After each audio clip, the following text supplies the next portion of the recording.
Forensic anthropologists found the remains of 55 bodies at the Arthur G. Dozier School for Boys. That school shut down in 2011 amid accusations that children were being severely abused, both sexually and physically, at the school. Now, the school opened up in 1900. Okay, that's how old it was, and apparently it was a reform school that boys were sent to.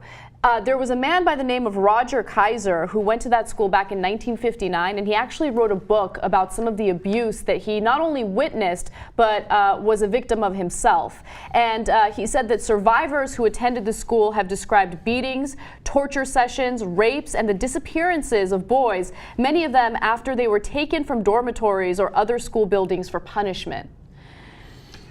This is actually one of the most disturbing stories I've ever read, actually. It really... the sense of injustice of what happened in that school was bone-chilling to me as I was reading it. And you gotta understand something, over 100 kids died at that school. That is an unbelievable number. 55 of them were just discovered, a lot of them in unmarked graves. Yeah. But that's not all.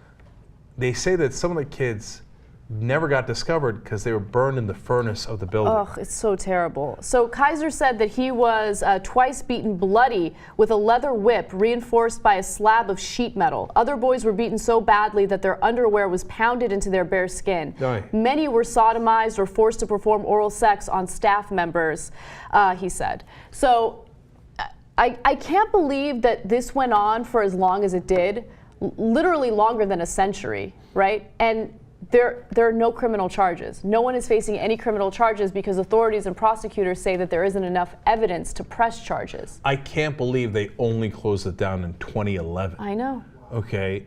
And they found, one kid said that he saw a severed hand by the hog bath where they give the leftover food to the pigs.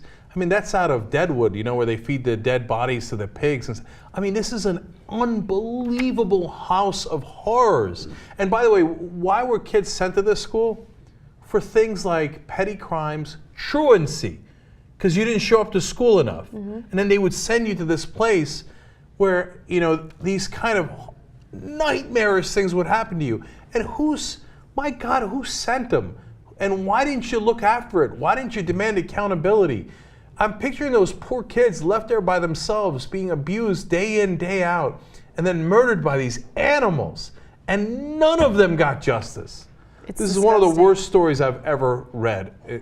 It's so disturbing, and I can't believe that not a single person is going to face justice over it. I think when you come across stories like this, it's really important to note that, you know, this isn't an isolated incident, right? So maybe this is a particularly bad example of what happens with reform schools and residential treatment facilities. But residential treatment facilities right now, as they stand in the United States, are terrible. Not every single one of them, but there have been a number of these treatment facilities where teenagers have been sent there because of their drug use, right?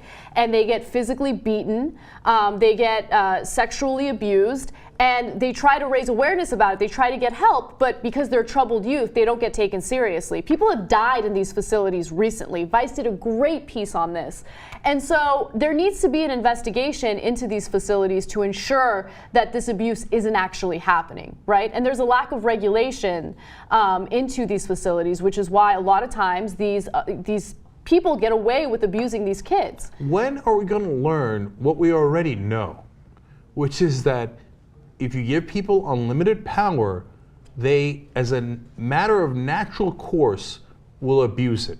So when you're running a facility like this, or you're running a prison, the very first thing that every guard and every warden, and in this case, the people who ran the school, should be forced to watch is the Stanford Prison Experiment, where you took Stanford students and said, this is an experiment, some of you are going to be guards and some of you are going to be prisoners. And immediately, the guards became incredibly abusive of the prisoners, even though they're their fellow students and they know they're Stanford students and they didn't actually do anything wrong.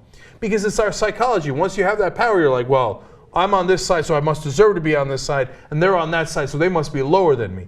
And of course, the prisoners, after being abused, became subservient and kept taking more and more abuse until they had to end the experiment. And that's not the only experiment. Every experiment shows the same results. So don't send kids to schools like this, reform schools like this, and have the adults there, these sick sons of bitches, be unsupervised and have over 100 kids die there. Some of the kids were buried in the forest. And then they would say, oh, they died of the flu. They died of pneumonia. I don't understand how no charges will be filed against the people that work there. It closed as recently as 2011. There were employees there that can be questioned about what's happening. I mean, they have physical evidence, 55 remains from 55 different people, and there could be more. They're still working on this. They're still digging up the site to see if there are more bodies. I mean, you pull them in and you ask them, like, what's going on? How come there were unmarked graves? Yeah, there should be a massive investigation of this. Look, understand that some of that stuff might not have been recent. Like we've been saying, the school's been open for over 100 years, right? But you think that there aren't people alive that worked in that school that you should very thoroughly question? And you never know what happens when you question people. Some of them will have a guilty conscience. Some of them will not want to do prison time. Put some work into it and see if you can find some justice, no matter how belated.